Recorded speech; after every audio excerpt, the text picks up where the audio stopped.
The new kid on the block is here. We're talking about the Samsung Galaxy S5 and we're excited to bring you a comparison of Samsung's new big thing against the Nexus 5. Now these two handsets are vastly different. On one hand you have the Galaxy S5 with Samsung's vision of what Android should look like, with the colorful TouchWiz user interface, with the fingerprint scanner, with all those new features.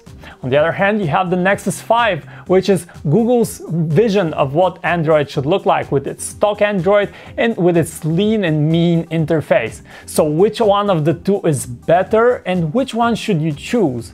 Let's find out. The Galaxy S5 comes as a breath of fresh air for Samsung in terms of design. It's made out of plastic, but that plastic is styled in brand new looks with a unique dimpled soft touch back, and the whole package comes in a diversity of fresh colors right out the gate. The Nexus 5 on the other hand is also plastic, but with a more rubbery feel of its soft touch unibody. It does not lack color variety either, as it's available in white, black or red.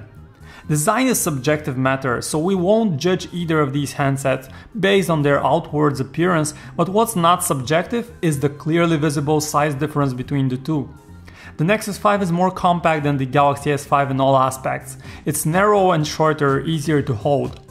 The Galaxy S5 has traded compactness for one key new feature. It is now protected from the elements and can withstand being submerged in water up to 30 minutes in a depth of up to 3 feet. While the Galaxy S5 buttons are clicky and easy to press, the Nexus 5 takes button craftsmanship up a level with its ceramic physical keys. Lock key is on the right and volume rocker on the left, and they have this very nice premium feel and are easy to press with very nice travel, all little details that we've come to appreciate after using the phone for a while.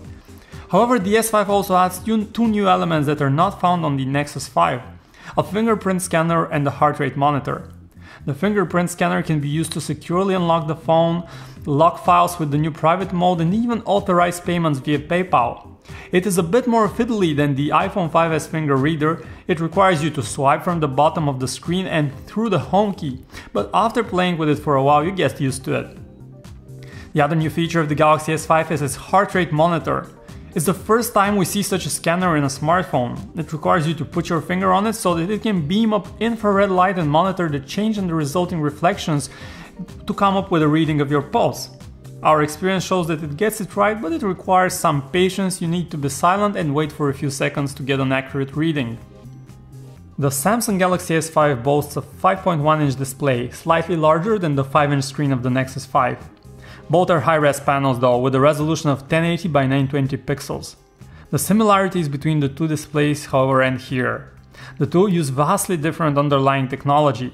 The Nexus 5 features an LCD display with a backlight to lighten it up, while the Galaxy S5 uses Samsung's Super AMOLED technology that instead relies on light emitted by the organic diodes of every single pixel to make up an image. In the Galaxy S5, Samsung has made notable progress on overcoming some of the limitations of AMOLED technology in a screen that is brighter and more power efficient. With the gains that the S5 makes in that, it's also much easier to use outdoors and goes on par with the Nexus 5 in this regard. In terms of colors though, the Galaxy S5 has not changed much from its predecessors. In the default standard viewing mode, it features inaccurate colors with affinity for greenish tones and hugely overblown colors. Color temperature reaches very cold levels, and the situation slightly improves if you switch over to professional photo mode, but overall colors are again a bit colder and a bit off. On the other hand, we're very happy with the display on the Nexus 5. Colors on it are very accurately calibrated, reaching closely that coveted sRGB color gamut coverage. Photographs will know what we're talking about here, and it's not about just the perfect screen, but it lacks a bit of punch and whites appear slightly yellowish, but those are rather minute details, especially in comparison with the Galaxy S5. Both the Samsung Galaxy S5 and the Nexus 5 come with the latest Android 4.4 KitKat on board, but the Galaxy S5 does not have it in its pure form like the Nexus. Instead, it uses the TouchWiz skin. In its newest iteration, we have to add, the newest Nature UX introduces larger icons and less clutter, making it look a bit like stock Android. Samsung's UI is also packed with apps and features, and some may double up on existing apps and others don't, like the file manager and weather widget, and we find that a nice addition. Core apps like the phone book and text messenger have also been redesigned in the latest TouchWiz to look more modern and flatter a bit, generally nicer. Samsung includes its own custom keyboard in the Galaxy S5, and it's also easy to type on, almost as easy as the Google keyboard on the Nexus 5. Buttons are well spaced and typing is fast and easy on both of them. One app that stock Android is missing right now is a health center like the S Health app or S Health Hub in the S5. Samsung has improved on this existing application, making it a more comprehensive health and fitness hub that stores your daily step, calories burned and heart rate measurements. Both the Samsung Galaxy S5 and the Nexus 5 come with very fast quad-core Snapdragon system chips that secure a smooth and enjoyable lag-free Android experience. The S5 has time on its side, and as the newer handset, it comes with a slightly faster Snapdragon 801 chip, while the Nexus 5 runs on Snapdragon 800. The difference between two comes mainly from the different clock speeds. Apart from that, both chips are manufactured on the same 28nm technology and are nearly identical in terms of architecture. Internal storage starts at 16 gigs on both the Galaxy S5 and the Nexus 5, and the Samsung phone, however, has the advantage of supporting expandable storage via microSD cards, while the Nexus 5 does not have that option. You can surf the web via the mobile Chrome browser, which comes preloaded on both devices, but Samsung actually opts for its own custom Android browser as the default solution in the S5. Both browsers get the job done in an efficient and fast manner and differ mainly in their interface. In terms of connectivity, both handsets feature 4G LTE with appropriate bands for different markets, but the S5 supports up to 150 megabits per second, megabits per second, while the Nexus 5 can handle as much as 100 Mbps.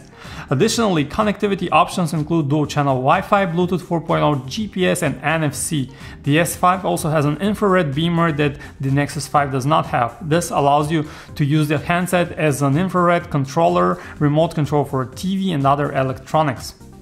The S5 features a brand new 16-megapixel ISOCELL camera by Samsung, with double the resolution of the 8-megapixel camera in the Nexus 5. Technically, the S5 comes with a nearly 30% bigger sensor as well.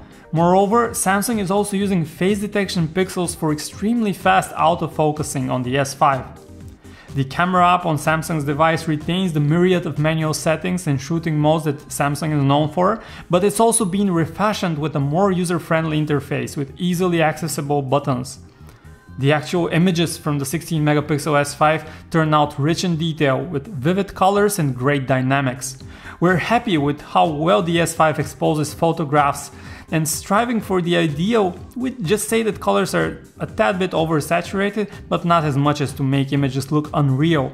The Nexus 5 has an 8-megapixel shooter that also shoots good images, but loses to the superior detail in pictures from the S5. And color representation is also not perfect on the Nexus 5, which often has a yellowish undertone to its photos.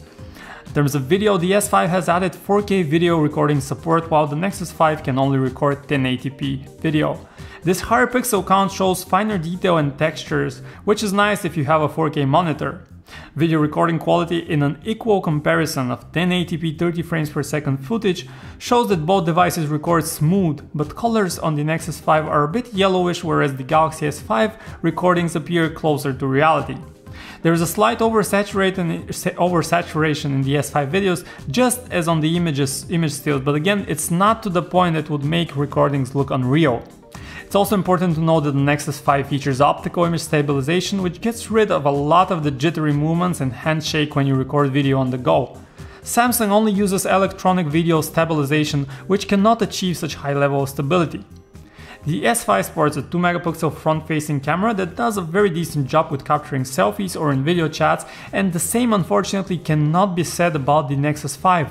It only sports a 1.3-megapixel front shooter that captures images and videos with a rather disappointing quality. Current day smartphones with large 5-inch and larger displays are well suited for media consumption, and the S5 and Nexus 5 both fit that category nicely. You can play common video codecs with ease and no stutter. For music, the S5 and Nexus 5 both feature the Google Play Music application, but Samsung's device also has its own Samsung Music. Samsung's music player has gotten a visual refresh with a nice and new modern style, while essentially remaining the same in its function. And it's a good app. Neither the Galaxy S5 nor the Nexus 5, however, have stereo speakers. Nonetheless, the loudspeaker of the S5 is very loud and clear, and we're happy with it.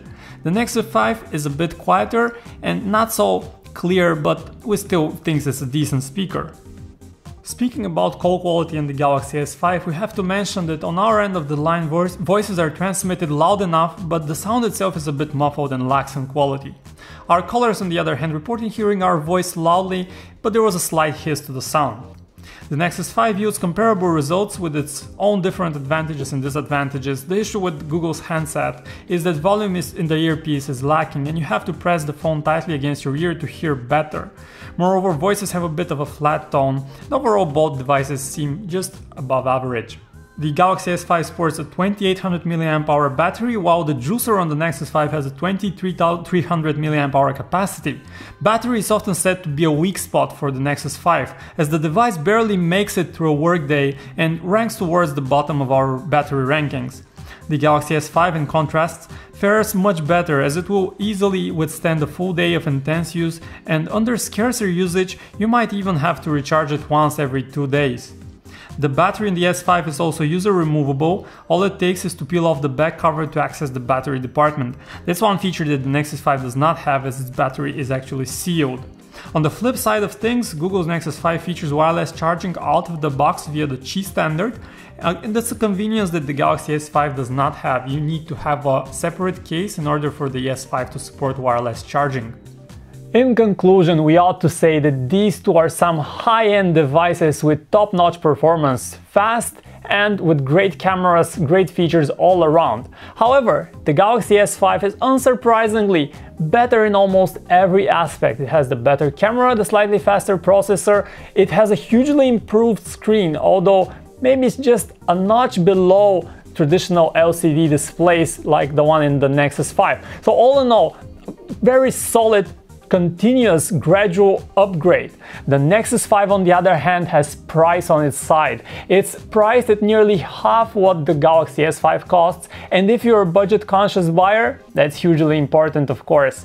If you don't care that much about price, you should get the Galaxy S5. It's really a no-brainer at this point. For a more detailed comparison between the two, go to PhoneArena.com. Thanks for watching.